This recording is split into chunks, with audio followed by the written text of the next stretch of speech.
စေ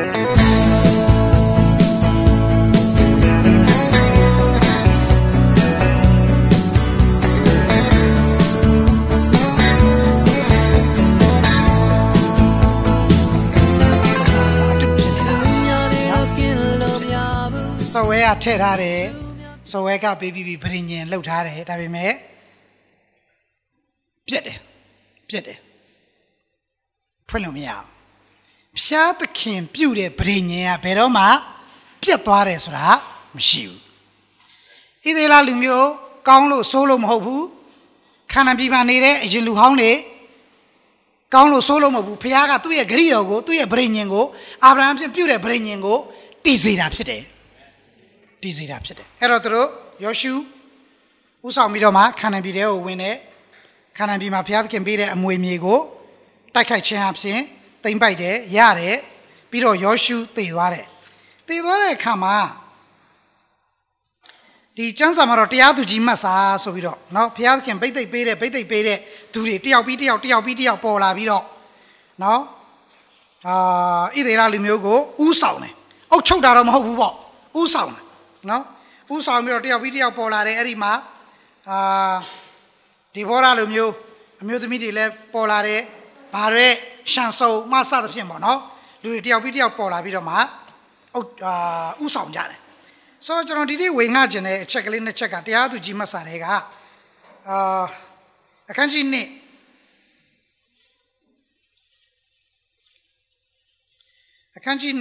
အခန်းငယ်21ယောရှုသေသောနောက်ကြံကျွင်းရစ်သောလူမျိုးတစုံတစ်မျိုးကိုသူတို့ရှေ့မှနောက်တစ်ဖန်ငါမနှင်ထုတ်ဖျားမနှင်ထုတ်လို့ပြောတယ်နော်သူတို့ဘိုးဘေးတို့သည်ထာဝရဘုရား၏လမ်းတော်သို့လိုက်ခြင်းကစောက်ရှောက်တဲ့ကဲ့သို့သူတို့သည်စောက်ရှောက်မည်လောမစောက်ရှောက်မည်လောဟုကြံသေးသောလူမျိုးအားဖြင့်ဣသေလမျိုးကိုငါစုံစမ်းမည်ဟုမိန့်တော်မူသည်နှင့်ညီထောလူမျိုးကိုယောရှုလက်၌မအပ်အလင်းမြန်မနှင်ထုတ်ဘဲနေတော်မူ၏နှစ်ချက်ရှိတယ်စောစောပြောခဲ့တယ်ဖခင်ကဒီခါနန်ပြည်ဣသေလလူမျိုးတွေဝင်လာမဲ့ဒီခါနန်ပြည်ထဲမှာအရင်နေတဲ့လူမျိုး9မျိုးအဲ့ဒီလူမျိုးကိုနှင်ထုတ်တာတကယ်ဆိုရင်ဒီလူတွေကခါနန်ပြည်ထဲကိုဝင်လာတဲ့ဣသေလလူတွေကတဲကန်နိုင်ရမှာလဲပြီးတော့မွေးခဲ့တဲ့လူတွေနော်မွေးခဲ့အသက်40အောက်တွေပဲတဲကန်မှာနှစ်ပေါင်း40ဟိုဘက်မှာနှစ်ခွဲကြာမှဆိုထားလိုက်ပါအဲ့ဒါလောက်နေပါလူတွေပဲလူဟောင်းက2ယောက်ပဲယောရှုနဲ့ကလည်းပဲပါတာသူတို့ကဘာစစ်မှုမှလည်းမတက်ခဲ့ပါဘူးစစ်တိုက်တဲ့တွေ့ကြုံလည်းမရှိခဲ့ပါဘူးရန်သူနဲ့လည်းမကြုံတွေ့ခဲ့ပါဘူးခါနန်ပြည်ရဲကိုဝင်တဲ့အခါဘုရားကစောစောပြောခဲ့တဲ့အတိုင်းပဲမောရှိအာဗြဟံမြင်ပြုထားတဲ့ဗြိဉ္ဉ်ကိုတီးဖို့အတွက်ရန်သူကိုဘုရားကိုယ်တိုင်ပဲနှင်ထုတ်တယ်ဒါပေမဲ့ယောရှုသေသွားပြီးတဲ့နောက်တော့ဘယ်ကြံခဲ့တဲ့လူမျိုးဘယ်လူမျိုးမှမနှင်ထုတ်တော့ဘူးတဲ့အကြောင်းရှိတယ်အကြောင်းကဘာလဲရည်ရွယ်ချက်ကဘာလဲဆိုရင်ငါရဲ့လူမျိုးဣသရေလလူတွေကငါနဲ့ဖွဲ့တဲ့ဗြိဉ္ဉ်ကိုစောက်ရှောက်မလားမစောက်ရှောက်ဘူးလားဆိုကြံကျွင်းတဲ့တပါးမျိုးသားတွေအားဖြင့်သိနိုင်ဖို့အတွက်တဲ့ဘုရားကစစ်ဆေးဖို့အတွက်စုံစမ်းဖို့အတွက်အဲ့ဒီကြံတဲ့ရန်သူကိုထားတယ်တခါခါကျွန်တော်အသက်တာထဲမှာရန်သူတွေကြံနေတယ်ဘုရားကအကုန်စင်မလုပ်တယ်လို့မျိုးခံစားရတယ်တွေ့ရတယ်မြင်ရတယ်စုံစမ်းခြင်းတွေစစ်ဆေးခြင်းတွေကြံနေတယ်ဘုရားလုပ်နိုင်ပါတယ်မလုပ်သေးတာအကြောင်းကဘာလဲငါနဲ့ဖွဲ့သောဗြိဉ္ဉ်နှုတ်ကပတ်တော်အတိုင်းသူတို့ဘိုးဘေးတို့ထော်ရပြိုက်လမ်းတော်တို့လည်းစောက်ရှောက်တကယ်ဆိုသူတို့ဒီစောက်ရှောက်မြည်လောမစောက်ရှောက်မြည်လောဟုကြံသေးသောလူမျိုးဖြင့်ဣသေလမျိုးငါစုံစမ်းမိဟုမိန့်တော်မူသည်နှင့်ညီတခါခါကျွန်တော်တို့မှာခက်ခဲတွေပြဿနာတွေစူးညောင်ခလုတ်တွေထားတာဘုရားကရည်ရွယ်ချက်ရှိတယ်အဓိပ္ပာယ်ရှိတယ်ဘာလဲသူနဲ့ဖွဲ့ထားတဲ့ဗြိဉ္ဉ်တိုင်းသူရဲ့နှုတ်ကပတ်တော်ရှိသည့်အတိုင်းအသက်တာဟာဝင်ခံခြင်းနဲ့သွားမယ်မသွားဘူးဆိုတာကိုသိဖို့အတွက်တဲ့ဘုရားကသိနိုင်ဖို့အတွက်အဲ့ဒါတွေထားတယ်အဲ့ဒီလာလူမျိုးကသွားတာမဆောက်ရှောက်ပါမဆောက်ရှောက်နိုင်ပါဘူး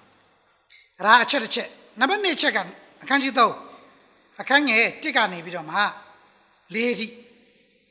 ခါနန်ပြည်၌တိုက်သောစစ်မှုရှိသည်များတို့ကိုမသိသောဣသေလအမျိုးသားအပေါင်းတို့ကိုစုံစမ်းခြင်းက၎င်းစစ်မှုကိုမသိသောဣသေလအမျိုးသားအစဉ်ဆက်တို့သည်စစ်တပ်ကိုတင်၍တက်စေခြင်းက၎င်းထာဝရဘုရားခြံထားတော်မူသောလူမျိုးများဟုမူကားဖိလိတိမင်း၅ပါးအစရှိသောခါနန်တိလူမျိုးမျိုးဇီဒုံလူဘာလဟေရမုန်တောင်မှစ၍ဘာလဟေရမုန်တောင်မှစ၍ဟာမတ်လမ်ဝတိုင်အောင်လေဗနုန်တောင်ပေါ်မှာရှိလေဗနုန်တောင်ပေါ်မှာနေသောဟိဝိလူတို့သည်ကြံကျွင်းကြ၏ထာဝရဘုရားသည်မောရှေအပြင်ဘိုးဘေးတို့ကိုမှာထားတော်မူသောပညာများအတိုင်းကြင့်မီမကြင့်မီကိုထင်ရှားစေခြင်းကဣသေလအမျိုးကိုစုံစမ်းဖို့ရာဖြစ်သည်စစ်မှုမတတ်သေးတဲ့သူတွေရှိတယ်စစ်မှုမတတ်သေးတဲ့သူတွေရှိတယ်လောကမှာစကားတခုရှိတယ်တိုက်ပွဲမရှိရင်အောင်ပွဲမရှိဘူးဘယ်ကြောင်းသားမှစောင်းပွဲမဖြစ်ချင်ဘူးစောင်းပွဲကိုကြောင်းသားတိုင်းမဟုတ်နဲ့ဒါပေမဲ့စောင်းပွဲမဖြစ်ရင်တန်းတက်လို့မရဘူးတေးအောင်တော်နေပြီလေစာအကုန်တင်တာရတယ်ဆရာမတင်တာအကုန်ရတယ်ဆရာတင်တာအကုန်ရတယ်တော့ကြိုက်တော့သူတော်နေပြီလေရနေပြီလေစောင်းမဝင်မဖြစ်ရင်သူအတန်းတက်လို့မရဘူးစောင်းမဖြစ်ကြတယ်အောင်လည်းမရှိဘူးလေမဖြစ်ဘူးဆိုရင်အဲ့ဒါအတန်းတက်လို့မရဘူးစောင်းပွဲကဘာကြောင့်ဖြေရတာလဲဆိုရင်အတန်းတက်ဖို့အတွက်ဖြစ်တယ်ဘယ်ကြောင့်သားမှတော့စောင်းပွဲကိုမကြိုက်ဘူးဒါပေမဲ့စောင်းပွဲကိုဖြေမှအတန်းတက်လို့ရတယ်ဒီတိုင်းပဲဒီခါနန်ပြည်တဲကိုဝင်လာတဲ့ဒီသူငယ်တွေဟာစစ်ကိုမတိုက်ဘူးသေးဘူးစစ်တပ်ကိုမသိသေးဘူးအဲ့တော့စစ်တပ်ကိုသိဖို့အတွက်တိုက်ပွဲရှိဖို့အတွက်တိုက်ပွဲရှိမှအောင်ပွဲရှိတယ်အဲ့တော့တိုက်ပွဲရှိဖို့အတွက်တဲ့ဘုရားကရန်ကိုကြံကျွန်းစေတယ်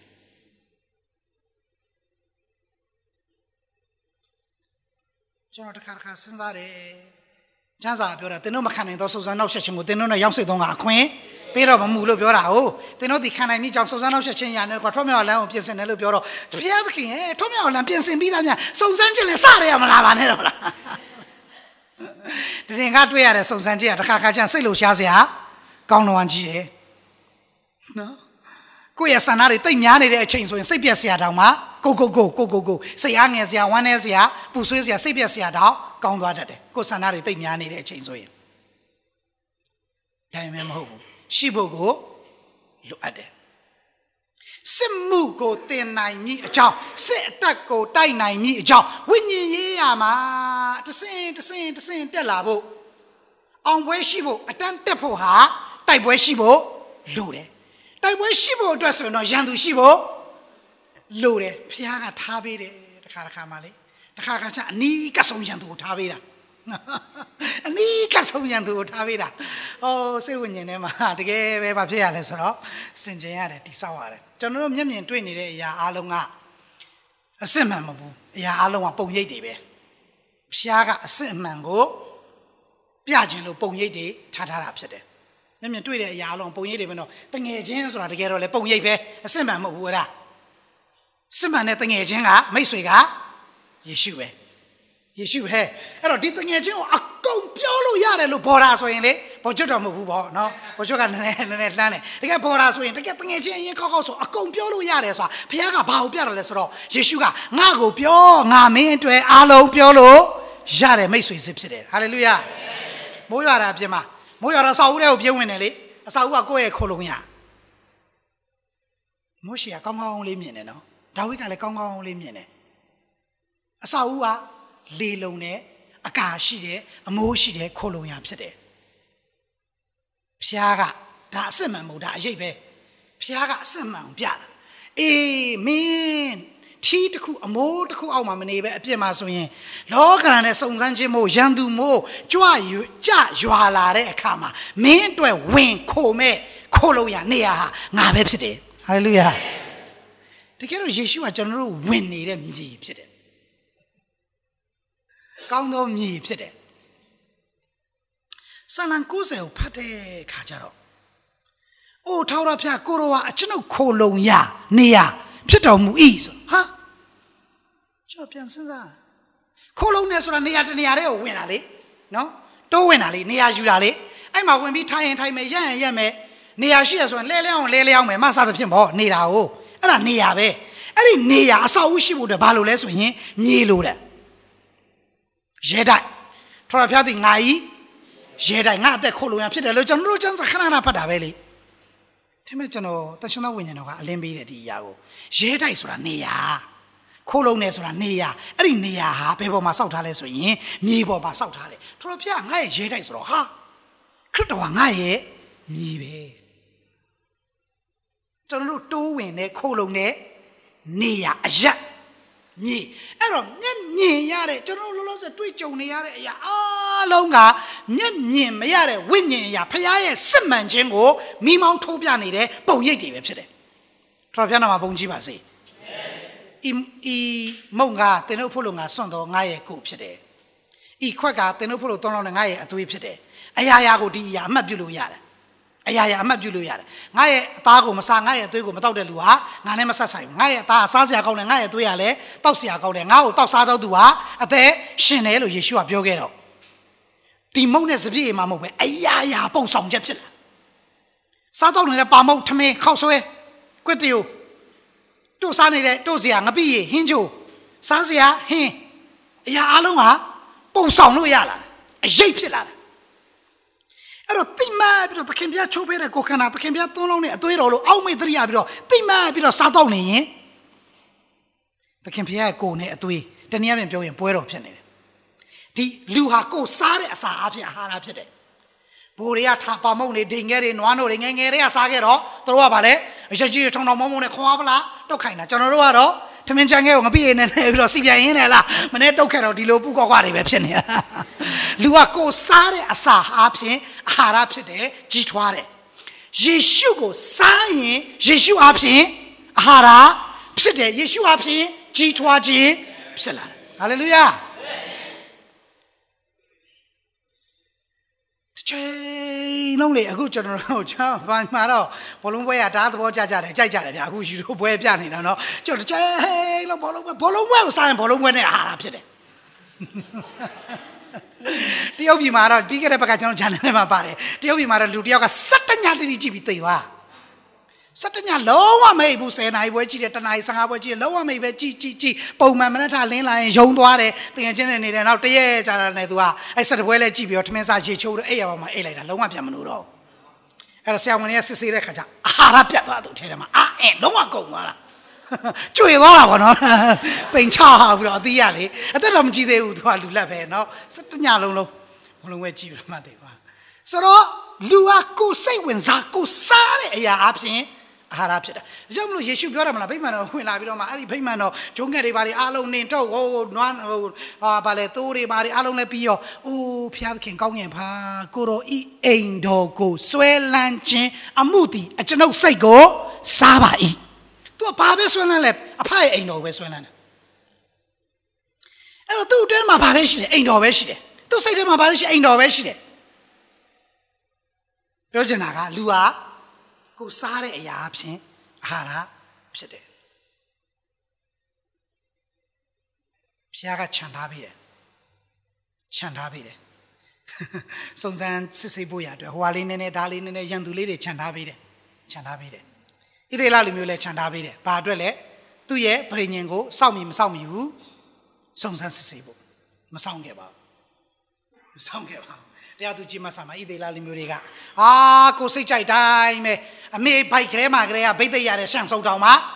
မဆောက်ဘူးနော်ကတိတိပဲသူကစပြည့်မတော့ရစပြည့်ဥယျာဉ်လန်းသွားတယ်ဘာလို့သွားလဲသိလားတကယ်တော့သူစပြည့်တော့တောက်တာနေမှာပေါ့စပြည့်တီးသွားကူစားလာမသိဘူးမတော့ဖြစ်ပါဘူးချင်းသေးရဟင်းဟောက်တော့ချင်းသေးကိုဆွဲဖြတ်ပြီးတတ်ခဲ့ပြီးတော့မှသူအာယုံပြတ်သွားတယ်ပြန်သွားလိုက်ပြီပြင်စာနမနာသွားတယ်နောက်ဆုံးမှလှုပ်ဝက်ချက်ဖြစ်တဲ့ဘုရားရဲ့ဗိတ်သိက်ကျင်းဝတ်တဲ့စပင်းအကြောင်းပြောပြီးတော့ပါစပင်းဖြတ်သွားမဆောင်ခဲ့ပါဘူးတော့ရှောင်းတိုင်းသွားကြတာပဲလူကဘုရားရဲ့ပဋိညာဉ်ကိုမဆောင်နိုင်ဘူးကျွန်တော်ဝိညာဉ်ရေးရလေပြောတော့မယ်တေချာလေးနော်ခုပြောင်းသွားမယ်တေချာလေးစင်ကြင်ပါလူကဘုရားရဲ့ပဋိညာဉ်ကိုမဆောင်နိုင်ဘူးဘုရားရဲ့ပဋိညာဉ်ဆိုတာဘုရားကပြုထားတာဖြစ်တယ်ဘသူကပဲဆောင်နိုင်လဲဆိုရင်ဘုရားကပဲဆောင်နိုင်တယ်တေချာနာတော့မှာလူကဖခင်ရဲ့ပဋိညာဉ်နှုတ်ကပတ်တော်ကိုမဆောင်နိုင်ဘူးဖခင်ရဲ့ပဋိညာဉ်ဆိုတာဖခင်ကပြုထားတာဖြစ်တယ်အဲ့ဒီဖခင်ပြုထားတဲ့ပဋိညာဉ်ကိုဖခင်ကပဲဆောင်နိုင်တယ်လူကိုပေးလိုက်တယ် မစောင့်နိုင်မှန်းသိဖို့အတွက်မြင်လာဖို့အတွက်သိပြီးမြင်လာပြီးရင်ဘာလုပ်မှာလဲဖျားကပဲစောင့်နိုင်တယ်အဲ့တော့တရားသူကြီးမတ်စာရဲ့အဓိကအချက်နှစ်ခုဟာဒါပါပဲနံပါတ်1အချက်ကဘာလဲဖျားကရန်သူထားပေးထားတယ်ပြင်ရင်နဲ့နှုတ်ကပတ်တော်ကိုစောင့်လားမစောင့်လားလို့စစ်ကြောစုံစမ်းဖို့စစ်မှုနဲ့စစ်တပ်ကိုတင်ဖို့အဲ့တော့အဆုံးမှာဒီအရာကိုအနှစ်ချုပ်ဖို့အတွက်ကဘာဖြစ်လဲဆိုရင်တရားသူကြီးမတ်စာနောက်ဆုံးခန်းကြီးဂျားထဲမှာ2ခု3ခုပါတယ်ဒါပေမဲ့ကျွန်တော်နောက်ဆုံးခန်းကြီးအချက်ကိုပဲဖတ်မယ်21တရားသူကြီးမတ်စာခန်းကြီး21အခန်းငယ်25ဒီစာသားကဂျားထဲမှာတရားသူကြီးမတ်စာထဲတဲ့ဂျားထဲမှာ2ခု3ခုပါတယ်2နေရာ3နေရာပါတယ်နော်တရားသူကြီးမတ်စာခန်းကြီး21အခန်းငယ်25ထိုကာလ၌ဣသရေလရှင်ဘုရင်မရှိလူတိုင်းမိမိစိတ်အလိုရှိသည့်အတိုင်းပြုတည်းတရားသူကြီးမတ်စာရဲ့ give us လို့လည်းပြောလို့ရပါတယ်ဒီဥစ္စာအဓိကအချက်ထိုကာလအခါဣသရေလဆိုတာဘယ်သူတွေလဲဘုရားသခင်ရဲ့လူတွေဘုရားရွေးထားတဲ့လူတွေအဲ့ဒီဣသရေလလူတို့၌ရှင်ဘုရင်မရှိလူတိုင်းမိမိစိတ်အလိုရှိသည့်အတိုင်း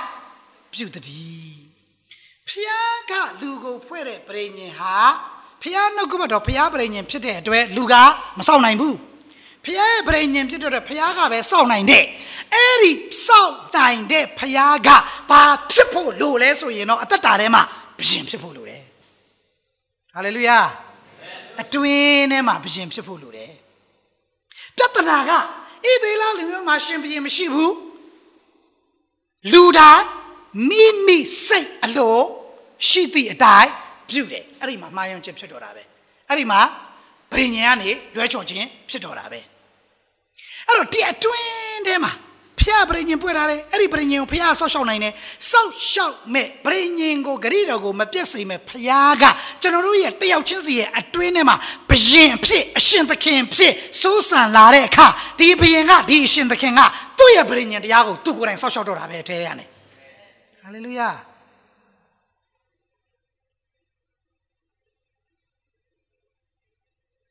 သခင်ဖျားကအသေးခံသွားပြီ3ရက်မြောက်သောနေ့မှာထမြောက်ဒီဘက်တွေကိုတင်ရှားပြပြီကေဖပေတုအရင်ဆုံးမြင်ရတယ်တမန်တော်ပေါင်းမြင်ရတယ်ပထမချိန်ကိုတင်ရှားပြတဲ့ခါမှာသောမတ်ကမရှိဘူးသောမတ်မရှိဘူးဟောဝမ်းမြောက်ဝမ်းသာနဲ့ပြောပြတော့အိုးလေသောမတ်မနေညာတော့သခင်ဖျားလာတာငါတို့သခင်ဖျားအစစ်မယုံဘူးသောမတ်အခက်တည်ပဲလက်ဖွားမှာရှိတဲ့တန်ရိုက်တဲ့အရာနံဘေးမှာထိုးတဲ့လှန်ထိုးတဲ့အရာတရားကိုလက်နဲ့မစမ်းတတ်ရရင်မယုံဘူးသောမတ်အဲ့ဒီညမှာပဲအားလုံးရှိနေတဲ့သခင်ဖျားကတပည့်တော်တွေအလေကိုကြွလာသောမတ်ကပေါ်တင်ပြောတာနော်သူတငယ်ချင်းတွေကတပည့်တော်ချင်းတွေကပြောတာငါတို့မြင်ခဲ့တယ်သခင်ဖျားတယောက်တည်းပြောတာမဟုတ်အားလုံးကဝိုင်းပြောတာ तू ကလုံးဝပြောင်းမယ်မယုံဘူးသူစိတ်ဆန္ဒကဘာလဲစမ်းကြည့်မယ်နော်လက်ဖွားရအောင်စမ်းကြည့်မယ်လှမ်းနဲ့ထိုးတဲ့ရအောင်စမ်းကြည့်မယ်ဒါသူစိတ်ဆန္ဒသူ့အလို့သခင်ဖျားရောက်လာတယ်သောမတ်ငါပင်ဖြစ်တယ်ဂျုံမတန်နေရမရှိနဲ့ရော့စမ်းကြည့်ပါလက်ဖွားနမိတ်မှာရှိတဲ့လှန်ချက်ရာကိုစမ်းကြည့်ပါမယုံဘူးလို့ပြောခဲ့တဲ့သောမတ်ကဘာဖြစ်သွားလဲဒူးထောက်သွားတယ်သူပြောတဲ့စကားထူးခြားတယ်နော်ဒူးထောက်သွားတယ်သူဝင်ခံတဲ့ရာထူးခြားတယ်ဘာပြောလဲ My Lord and my God အကျွန်ုပ်ဤရှင်ဘုရင်သခင်အကျွန်ုပ်ဤဖျားပါတကားသူကယေရှုကိုဖျားအနေနဲ့ပဲမဟုတ်ဘူးကယ်တင်ပိုင်ရှင်အနေနဲ့ပဲမဟုတ်ဘူးဘာအနေနဲ့ဘာအတွင်းထဲမှာဝန်ခံခြင်းဖြစ်သွားလဲဆိုရင်ရှင်ဘုရင်အနေနဲ့သခင်အနေနဲ့ဝန်ခံခြင်းဖြစ်သွားတယ်ဟာလေလုယာဒါပဲနော်ညီကောင်တို့ကကျွန်တော်တို့ကကယ်တင်ခြင်းကတော့ကောက်ရတာလွယ်တယ်ကယ်တင်ခြင်းကတော့ယေရှုကတော့ပြာလွားခိုင်းမှာအသေးခံခဲ့တယ်ကျွန်တော်တို့အတွက်သွတ်သွန်းလောက်ခဲ့တယ်ကျွန်တော်တို့ပြစ်ကြွေးအားလုံးအတွက်ကံကြွေးဝေကြွေးအားလုံးနဲ့အပယ်ကိုပိတ်သွားပြီးโอเคထိုယေရှုကိုယုံကြည်ဝင်ခံတယ်ကျွန်တော်ကယ်တင်ခြင်းလေးကောက်ရတယ်ကယ်တင်ပိုင်ရှင်လွယ်တယ်ဒါပေမဲ့ကျွန်တော်တို့မှာဆက်သွားနေတာကတရားသူကြီးမဆာမှာပြောတယ်ထိုကာလ၌ဖျားလူတို့ထိုကာလအခါဖျားလူတို့၌ရှင်ဘုရင်မရှိတခါဒီအထဲမှာရှင်ဘုရင်မရှိတဲ့အခါမိမိစိတ်အလိုရှိသည့်အတိုင်းပြုတယ်ဖျားရဲ့ပရိညင်လမ်းကနေလွဲသွားတယ်ရှင်ဆိုဖျားပိတ်သိပ်ပေးတာနော်ကြ ကျန်တဲ့လူတွေအကုန်လုံးတောက်လျှောက်တယောက်ပြီးတယောက်လည်းဖျားပိတ်သိပ်ပေးခဲ့တဲ့လူတွေကြီးတော့ဖျားခင်ပိတ်သိပ်ပေးတယ်ကြောက်ပြီးတော့မှစပားနဲ့နေတာစပြင်းတီးနေရတစားနာမှာအကာနာမှာဒါပေမဲ့ကောင်းကင်တမန်လာပြောပြီးတော့သခင်ယေရှုပါပဲဖျားပါပဲလာပြောပြီးတော့မှပိတ်သိပ်ပေးတယ်စစ်သွားတိုက်တယ်အဆုံးမှာတင်တိုင်းတော်ယူလာတယ်အဲ့ဒီတင်တိုင်းတော်နဲ့ဣသေလလူမျိုးကတောက်လျှောက်မှားယွင်းခြင်းဖြစ်တယ်တင်တိုင်းတော်နဲ့ကြီးတော်ရဲ့အဆုံးကလည်းယေဖသဖျားခင်ပိတ်သိပ်ပေးတဲ့လူဖြစ်တယ်သွားတိုက်တယ်ရန်သူကိုနိုင်တယ်ဒီလိုပြောတယ်ကျွန်တော်ပြန်လာရင်ဖျားတို့ပိတ်သိပ်ပေးပြီးသားဖျားဘက်ကဘာမှချိုးယွင်းချက်မရှိဘူးသူတယောက်စာရှာရှည်စရာမလိုတကယ်ဆိုရင်ရှာရှည်စရာမလိုဖျားတို့သွားတိုက်မင်းအောင်နိုင်မယ်လို့ပြောပြီးသားဆိုတော့အဲ့ဒါကိုကျွန်တော်ပြန်လာရင်ကျွန်တော်စစ်အောင်နိုင်တယ်ဆိုရင်လည်းဖျားကျွန်တော်နဲ့အတူပါပြီးတော့စစ်အောင်နိုင်တယ်ဆိုရင်ကျွန်တော်ပြန်လာရင်ကျွန်တော်ကိုဥဆုံးစီးကြိုတဲ့သူကိုထောက်တော်ဖျားအားဥဆုံးစီးကြိုတဲ့အရာပေါ့နော်သူကထောက်တော်ဖျားမိလျှော်ရေးပူဇော်ပါပြီသူထင်တာတစုံတစ်ခုဖြစ်မယ်လို့ထင်တယ်ဘယ်ဟုတ်မလဲသမီးချင်းကစီးကြိုတယ်အဆုံးမှာဖျားလန်းကနေလွဲမဲ့အရာပဲဖြစ်လာတယ်ဘာလဲတာကိုယ့်ရဲ့စန္ဒလူတိုင်းမိမိစိတ်အလိုရှိသည့်အတိုင်းပြုကြ၏ကိုယ့်ရဲ့အတွေးခေါ်ကိုယ့်ရဲ့ယူပါယုံကိုယ့်ရဲ့ရည်ရွယ်ချက်ကိုဖြစ်ခြင်းရခြင်းလှုပ်ခြင်းနဲ့ရကျွန်တော်ဒီမှာတင်နန်းသားညီကိုမောင်နှမတွေကိုဒီအရာဝင်ကနေနှစ်ရက်လုံးလုံးเนาะနောက်ပိုင်းမှာတော့တခြားပြောင်းသွားမှာအဲ့ရနေတဆင်အဲ့တော့ဒီကိုယ့်ရဲ့စန္ဒတွေကလွှမ်းမိုးတဲ့အခါမှာကိုယ့်ရဲ့အတွေးကိုယ့်ရဲ့အမြင်မကောင်းတာတွေမဟုတ်ဘူးနော်တခါကျကောင်းတဲ့အရာတွေ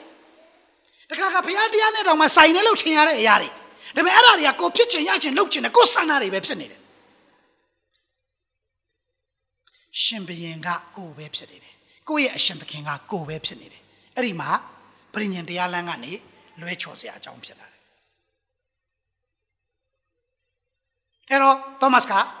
ဒူထောက်သွားပြီးတော့ဝန်ခံတာကျွန်ုပ်ဤသခင်ကျွန်ုပ်ဤဖျားပါတကားတမန်တော်ရဲ့ background ကိုအားလုံးပြန်ကြည့်တဲ့အခါမှာသောမတ်ကအိန္ဒိယမှာသာသနာပြုတယ် Kerala State အရှင်လက်ခေါင်းတလားထဲမှာထည့်ပြီးတော့လွှတ်နေအပိုင်းတိုက်ဖြတ်ခြင်းကိုခံရပြီးသခင်ဖျားနဲ့အင်္ဂလိပ်တရားတွေအသက်ပေးသွားတယ်မယုံဘူးလို့ပြောတဲ့လူကြီးကနော်ထမ်းမြောက်တာတော့မယုံဘူးလို့ပြောတဲ့လူကြီးကဘာဖြစ်လို့လဲအတွင်းထဲမှာမိစိတ်အလိုစန္ဒမဟုတ်တော့ဘူးသူဒူးထောက်ပြီးဝန်ခံလိုက်ကလေးကသူ့ဘဝအသက်တာတစ်လျှောက်လုံးဟာသခင်ယေရှုကအရှင်သခင်ဖြစ်သွားပြီသခင်ယေရှုကဘုရင်ဖြစ်သွားပြီသခင်ယေရှုကသူ့ကိုအုပ်ဆိုးတော်သူဖြစ်သွားပြီသခင်ယေရှုတည်ဟူသောဘုရင်ရဲ့အလိုသခင်ယေရှုတည်ဟူသောအရှင်သခင်ရဲ့အလိုသခင်ယေရှုတည်ဟူသောအုပ်ဆိုးတော်သူရဲ့အလိုအတိုင်းပဲသူ့ရဲ့သက်တာဗြိဉ္ဉ်တရားလမ်းထဲမှာသွားလာတော့တယ်ထော်ပြနာမှာပုံကြည့်ပါစေအဲ့ဒီဘုရင်ကအတွင်းထဲကနေအလုတ်လုတ်သွားတာဖြစ်တယ်အဲ့တော့တရားသူကြီးမတ်စာရဲ့အချက်တစ်ခုဟာဒါပါပဲနံပါတ်1အချက်ကဘာလဲရန်သူကိုကြံကျွန်းစေထားတာဖြစ်တယ်ဘုရားကဘာအတွက်လဲသူတို့ကိုစုံစမ်းစစ်ဆေးဖို့ဖြစ်တယ်မလိုက်ကြဘူးဘာလို့မလိုက်လဲကိုယ်ဆန္ဒတွေများနေတယ်ရှင်ပြေမရှိလူတိုင်းမိစိတ်လို့ရှိသည့်အတိုင်းပြုကြ၏အဲ့ဒါလူညံနှုတ်တဲ့ပုံစံနဲ့ရှင်ပြေမရှိလို့မတွေးနဲ့နော်ရှင်ပြေကဘာတူလဲသူတို့ရဲ့စစ်မှန်တဲ့ဘုရင်ကသူတို့ရဲ့ဘုရားသခင်ထောက်တာဘုရားပဲဟာလေလုယာညီကောင်တော်များခင်ဗျာကျွန်တော်တို့ရဲ့ရှင်ဘုရင်ကကျွန်တော်တို့ရဲ့စစ်မှန်တဲ့တပါးတည်းသောဘုရင်ကကောင်းကင်ဖပဲဖြစ်တယ်ယေရှုဟာသင်စိတ်နှလုံးသင်အလိုဆန္ဒအားလုံးရဲ့အပေါ်မှာစစ်မှန်တဲ့ဘုရင်ဖြစ်ပါစေကျွန်တော်တပည့်တော်တင်နန်းပြောင်းလဲခါစားမလေးတက်ခဲ့ရတယ် navigator စာစံတွေအများကြီးသင်ခဲ့ရတယ်အဲ့ဒီတိုင်းပဲเนาะဟိုလေးတွေရှိတယ်ဗာလဲပုံစံလေးတွေရှိတယ် wheel light တို့ဘာလို့လှဲပိန်းအသက်တာတို့ဘာလို့เนาะကျွန်တော်တို့ဒီလိုလေးတွေပုံစံပြတယ်ဒါကစိတ်နှလုံးပလင်ပေါ့เนาะဇာတိပဂတိဆိုရင်ဗာလဲဒါကနာအပြည့်ပေါ့နောက်ပြီးတော့ကယ်ရင်ချင်းစိတ်ချမှုရလာတဲ့အခါမှာဖြစ်တော့ကယ်ရင်ပါရှင်ဖြစ်တော့လက်ခံလိုက်တဲ့ cross ကဒီမှာကနာပဲဖြစ်နေသေးတယ်စိတ်နှလုံးပလင်မှာเนาะဒါအချိန်တွေပေါ့အချိန်ခါတွေပေါ့တရားစစ်မှာတော့ဖြစ်လေဖြစ်တော့ကစိတ်နှလုံးပလင်မှာရောက်သွားတယ်နာကအောက်မှာကျသွားတယ်ဒီလိုမျိုးသင်ခွင့်ရတယ်ခံယူခဲ့ပါတယ်ကျွန်တော်ကဒီလိုမျိုးလေးအလင်းဖွင့်ပြခြင်းခံရတယ်တကယ်ပဲခရစ်တော်ဟာကျွန်တော်တို့ရဲ့တည့်ရဲ့အတွင်းထဲမှာယာလုံးပြည့်ရှင်ခင်ဖြစ်လာရင် လုံးတွင်းထဲမှာငါဟာမရှိတော့ပါဘူးဟာလေလုယာအတွင်းထဲမှာလုံးငါရဲ့စန္ဒငါရဲ့အလိုငါရဲ့သဘောငါဖြစ်ခြင်းငါရခြင်းငါလုပ်ခြင်းငါရဲ့ယူပါယုံငါရဲ့အကြံဉာဏ်ငါရဲ့ဗာလဲလက်ရချီရကိုလည်းကိုချီဆိုတာမရှိတော့ပါဘူးသောမတ်ဝင်ခံတယ်လို့ပဲအိုးကျွန်ုပ်ဤသခင်ကျွန်ုပ်ဤဖျားပါတကားလို့ဝန်ခံခြင်းဖြစ်လာတဲ့အခါဒီအတွင်းကငါကအလိုလိုပျောက်သွားတော့တာပဲဆိုတော့ဤသီလလူမျိုးဟာဆက်ပြီးတော့မှလူသားဝတ္ထုပြီးတဲ့အခါမှာကျွန်တော်ဓမ္မရာဇဝင်တွေကိုတွေ့ရတယ်ဆက်ပြီးတော့မှသူတို့ကဖျားကိုဘယင်ဖြစ်ထားမဲ့စာချော်သွားလိုက်တာကအိုးရှမွေလာခမ ्या လည်းအသက်ကြီးပြီခမ ्या သားတွေလည်းခမ ्या နောက်ကိုမလိုက်နိုင်ဘူးခမ ्या ပုံစံလိုမျိုးမဟုတ်ဘူးကျွန်တော်တို့ကတပါးမျိုးသားတွေနဲ့ကြံတဲ့လူမျိုးတွေနဲ့ထုံးစံအတူတူဖြစ်ရပါမည်ကြောင့်ကျွန်တော်တို့ကိုအုပ်စိုးဖို့ရဘယင်ချင်းမြောက်တော်မူပါဟာတက်ဆင်အောင်လွဲတော့တာရှမွေလာဒါစိတ်ပြတ်သွားတာနော်ထိုင်ပြီးမို့မင်းတို့ရှင်ပြန်တောင်းတာပေါ်ရှုရှုကိစ္စများထင်လားဖះကိုပြစ်မှားပြီနောက်တော့ဖះပြောတယ်ရှမွေလာပေးလိုက်ဒီကောင်လေးကိုပေးလိုက်ရှင်ပြန်ပေးလိုက်သူတို့ကရှင်ပြန်တောင်းချမ်းဖြင့်သူတို့ကိုမဟုတ်ဆိုးဖို့အတွက်မင်းကိုပဲပယ်တာမဟုတ်ဘူးငါကိုပင်လင်းပယ်ကြပြီအဲ့ဘယ်တော့ညီကိုစိတ်လိုဆန္ဒကိုယ့်ရဲ့သဘောနော်လူတိုင်းမိမိစိတ်လိုဆန္ဒရှိသမျှအတိုင်းပြုတ်ကြ၏ဆိုတဲ့အဲ့ဒီကိုယ့်ရဲ့စိတ်လိုဆန္ဒကိုယ့်ရဲ့သဘောတွေဟာဖះကိုအတွင်းထဲမှာအရှင်သခင်ဖြစ်ခြင်းကလေပယ်တဲ့ထိဖြစ်သွားတယ်